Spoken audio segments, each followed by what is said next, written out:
Assalamualaikum warahmatullahi wabarakatuh dan selamat petang saya ucapkan kepada Puan Nur Hidayah dan juga rakan-rakan sekalian. Baiklah, saya dari kumpulan 5 dan tajuk kami adalah teknologi. Baiklah, ini merupakan bahan saya di mana nama penulis adalah Siti Azura Abdul Hassan, Suzana Zainal Abidin dan Zulkarnain Hassan, dan jurnal ini diterbitkan pada tahun 2021. Definisi pembelajaran atas talian, Hardis et al. Menganggap satu proses pembelajaran yang efektif dan efisien.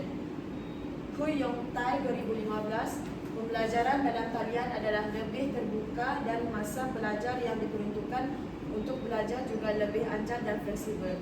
Maksudnya kita boleh belajar di mana-mana sahaja, tidak seperti kita pembelajaran fizikal. Ada satu-satu masa yang ditetapkan, namun dengan pembelajaran atas talian kita boleh belajar bila-bila masa sahaja, tak kira pagi, petang, malam, tengah malam pun. Bagi dapatan kajian, keberkesanan pembelajaran dalam talian, peningkatan prestasi pelajar melalui komunikasi antara pelajar dan juga pensyarah. Strategi motivasi yang digunakan oleh pensyarah merupakan strategi yang paling berkesan dalam mencapai keberkesanan pembelajaran di atas talian. Interaksi yang aktif semasa pembelajaran juga salah satu strategi dalam mencapai keberkesanan pembelajaran atas talian, di mana berlaku soal jawab antara pensyarah dan juga murid. Seperti yang kita tahu, kebanyakan pelajar dia berasa malu untuk bertanyakan soalan kepada pensyarah mereka secara berdepan. Jadi mereka lebih memilih untuk bertanyakan secara dalam talian, kerana di situ kawan-kawan, kadang-kadang kawan-kawan kita tak dengar pun apa yang kita tanya, so kita boleh personal message dengan pensyarah.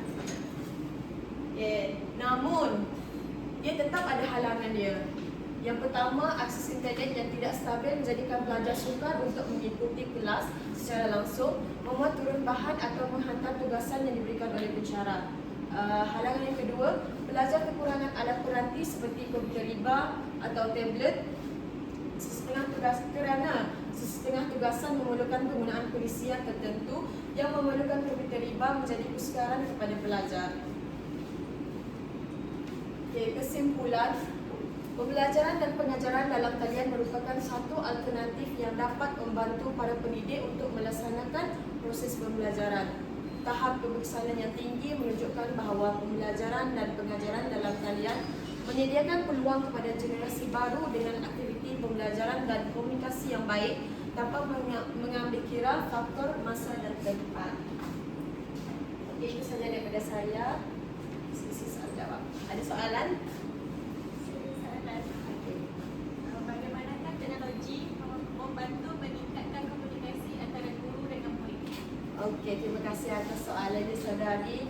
Bagi saya, bagaimana teknologi boleh membantu komunikasi antara pelajar dan murid adalah teknologi seperti Google Meet, email dan platform lain memudahkan guru dan murid untuk berhubung dengan lebih pantas.